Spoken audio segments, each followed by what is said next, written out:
दिल्ली। एक बड़ा सा घर जिसके बाहर शर्मा हाउस लिखा हुआ था। उस घर के अंदर जाकर हॉल में सोफे पर एक औरत बैठी हुई थी जिसकी उम्र 40 के आसपास होगी।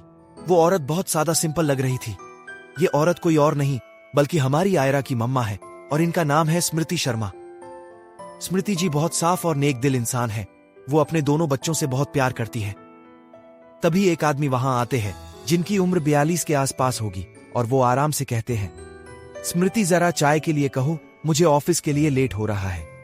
ये आदमी आयरा के डैड है और इनका नाम है विशाल शर्मा।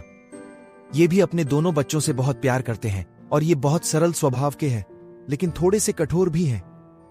तभी स्मृति जी स्माइल करते हुए कहती हैं, किसी और से क्यों कहना, मैं बनाकर लाती हूं आपके लिए चाय। स्मृति जी किचन की तरफ जाने वाली होती है। तभी एक लड़का सीढ़ियों से उतरता हुआ नीचे आता है जिसकी उम्र 25 साल है और वो स्मृति जी से कहता है, मां एक कप मेरे लिए भी बना देना। स्मृति जी उसे देखकर स्माइल करती है और हां में सिर हिलाकर किचन की तरफ चली जाती है। उनके जाने के बाद वो लड़का नीचे आता है और विशाल जी के पैर छूकर कहता है, आशीर्वाद दीजिए पापा, आज ऑफिस का पहला दिन है। ये लड़का आयरा का बड़ा भाई है और इसका नाम प्रभ शर्मा है। प्रभ एक हैंडसम लड़का है और ये सबसे ज्यादा प्यार अपनी बहन आयरा से करता है और आयरा भी सबसे ज्यादा प्यार प्रभ से ही करती है। तभी विशाल जी प्रभ को आशीर्वाद देते हुए कहते हैं, मुझे पूरा यकीन है कि तुम ऑफिस को अच्छी तरह संभाल लोगे। आखिर तुमने अपने मेहनत से इस कंपनी की शुरुआत की है। विशाल जी की बात सुनकर प्रभ सिर्फ स्माइल करता है। तभी स्मृति जी वहां आती है और कहती है, ये लीजिए, आप दोनों की चाय और टिफिन भी मैंने पैक कर दिया है, तो ऑफिस लेते जाना ध्यान से। विशाल जी और प्रभ दोनों चाय ले लेते हैं और स्माइल करते हुए सोफे पर बैठ जाते हैं। तभी प्रभ स्मृति जी से कहता है, मां आयु कहां है? प्रभ और बाकी सब भी आयरा को प्यार से आयु बुलाते हैं। स्मृति जी स्माइल करते हुए कहती है, कहां हो सकती है वो इस टाइम? विशाल जी हंसते हुए कहते हैं, जरूर सो ही रही होगी क्योंकि उसका कॉलेज जो कंप्लीट हो चुका। प्रभ कहता है, हां आप ठीक कह रहे हैं, उसने बहुत मेहनत की थी अपने एग्जाम्स के लिए, उसे सोने देते हैं। चाय खत्म करने के बाद प्रभ उठते हुए कहता है, मां आप टिफिन दे दीजिए, तब तक मैं अपना बैग लेकर आता हूं। स्मृति जी हां में सिर हिलाती है और किचन में जाकर प्रभ का टिफिन लेकर आती है। प्रभ अपने कमरे की तरफ जा ही रहा होता है, तभी वो आयु का कमरा देखकर रुक जाता है और स्माइल करते हुए आयु के पास जाता है। आयु की उम्र 22 साल है। आयु अभी तक सो रही थी। प्रभ उसके पास जाकर उसके माथे पर किस करता है और कहता है, आज तेरे भाई के ऑफिस का पहला दिन है और तूने विश भी नहीं किया बल्कि अभी तक सो रही है। इतना कहकर प्रभ जाने के लिए मुड़ जाता है। तभी उसे आयु की नींद भरी आवाज सुनाई देती है, बेस्ट ऑफ लक भाई, मुझे पूरा यकीन है आप बहुत मेहनत करोगे। आयु की आवाज सुनकर प्रभ के चेहरे पर स्माइल आ जाती है और वो मुड़कर आयु को देखता है जो बेड पर बैठी हुई थी और आंखों में नींद लिए उसे ही देख रही थी। इस टाइम आयु का चेहरा बहुत क्यूट लग रहा था और नींद में से उठने की वजह से उसके बाल भी बिखरे हुए थे।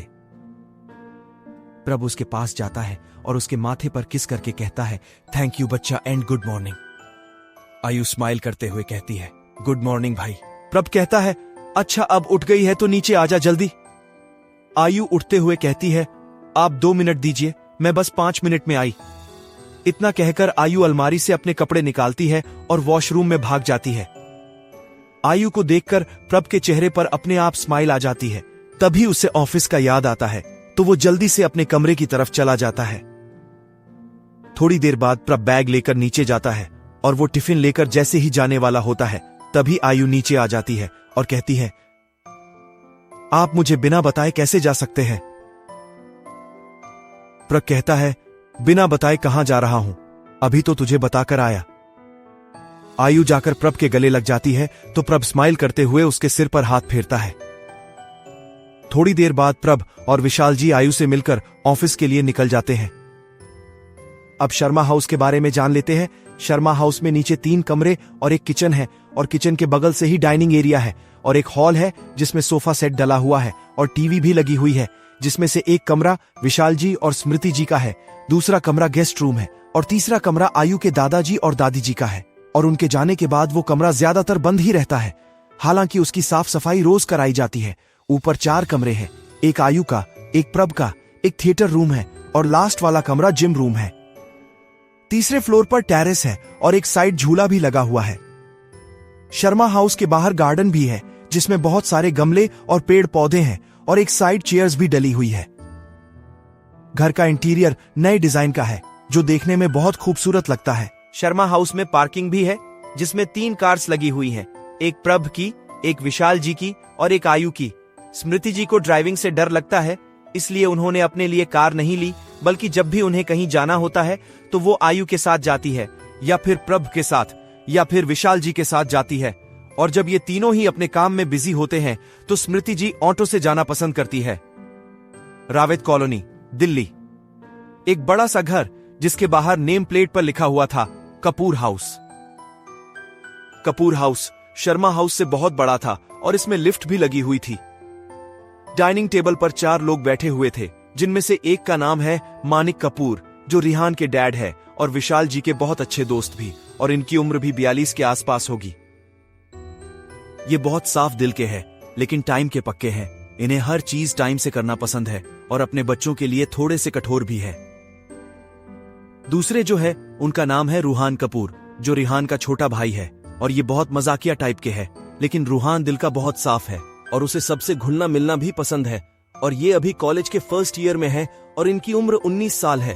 तीसरे जो है वो है रिहान कपूर, जो बहुत खड़ूस और एरोगेंट इंसान है और जब इन्हें गुस्सा आता है तो इन्हें कंट्रोल करने वाला कोई नहीं है। लेकिन ये अपनी फैमिली से बहुत प्यार करते हैं और सबसे ज्यादा प्यार ये अपनी दादी से करते हैं। उनकी कोई भी बात रिहान नहीं टाल सकता। रिहान की उम्र 23 साल है। रिहान को वैसे गुस्सा नहीं आता, लेकिन अगर कोई उसे गुस्सा दिला दे तो वो उसे छोड़ता नहीं है, चाहे फिर वो लड़का हो या लड़की। लेकिन रिहान अपने से बड़े लोगों का सम्मान भी करता है। और चौथी जो है उनका नाम है शीला कपूर, जिनकी उम्र 60 के आसपास होगी और ये रिहान की दादी है। ये बहुत साफ दिल की है और ये अपने बच्चों से बहुत प्यार करती है। तभी एक औरत वहां आती है और सबको नाश्ता देती है। तभी रूहान उन्हें देखकर कहता है, माँ, इतने सारे नौकर हैं, फिर आप क्यों काम करती है? वो औरत यानी बीना स्माइल करते हुए कहती है, रूहान, मुझे ये करना पसंद है इसलिए करती हूं। बीना कपूर बहुत साफ और नेक दिल इंसान है और सबकी मदद भी करती है और अपने परिवार से बहुत ज्यादा प्यार भी करती है। इनकी उम्र भी 40 के आसपास होगी। तभी शीला जी कहती है, करने दे रूहान उसे, क्योंकि मुझे उसके हाथ का खाना बहुत पसंद है। शीला जी की बात सुनकर मानिक जी कहते हैं, सही कहा माँ, आपने बीना के हाथ का स्वाद ही अलग है, मजा आ जाता है खाना खाकर। तभी बानी जी रूहान से कहती हैं, इसलिए बनाती हूं मैं खाना ताकि सब चैन से खाना खा सके और बाकी काम तो नौकर कर ही लेते हैं। रूहान कहता है, ये बात तो सही है, लेकिन रिहान भाई ने आपकी तारीफ नहीं की। तभी रिहान आराम से स्माइल करते हुए कहता है, खाना अच्छा बना है मां। बानी जी रिहान की बात सुनकर कहती है, तुझे कुछ भी कहने की जरूरत नहीं है, मैं अच्छे से जानती हूं कि तेरे दिल में कब क्या चल रहा है। रिहान बस स्माइल करता है तो रूहान चिढ़ते हुए कहता है, मां, यह गलत बात है, मैं भी तो आपका बेटा हूं। बानी जी हंसते हुए कहती हैं, हां बिल्कुल, तुम दोनों ही मेरे बेटे हो और मैं तुम दोनों के मन की बात अच्छे से जानती हूं। रूहान कुछ कहने वाला होता है, लेकिन तभी मानिक जी उसकी बात काट कर कहते हैं, वैसे मुझे तुम सबसे कुछ जरूरी बात करनी है। शीला जी कहती हैं, हां बताना, बोल, क्या बात है? मानिक जी कहते हैं, अभी नहीं, शाम को, क्योंकि अभी ऑफिस के लिए लेट हो रहा है, तो सब याद रखना, और खासकर रिहान, तुम्हारे बारे में ही कुछ बात है, तो शाम को गायब मत हो जाना। रिहान बस हां में सिर हिलाता है। तभी मानिक जी उठते हुए कहते हैं, मेरा हो गया, मैं चलता हूं। रूहान भी उठता है और कहता है, मेरा भी नाश्ता हो गया। डैड, आप मुझे कॉलेज छोड़ देना। मानिक जी हां में सिर हिलाते हैं और वहां से चले जाते हैं। रूहान भी बैग लेने के लिए अपने कमरे में चला जाता है। रिहान ने भी मानिक जी के साथ ऑफिस ज्वाइन कर लिया था, तो वो भी मानिक जी के साथ निकल जाता है, क्योंकि आज उसकी कार रिपेयरिंग के लिए गई थी। शीला जी और बानी जी नाश्ता करने के बाद हॉल में बैठकर बातें करने लगती है। रिहान और आयरा की मुलाकात कैसे होगी?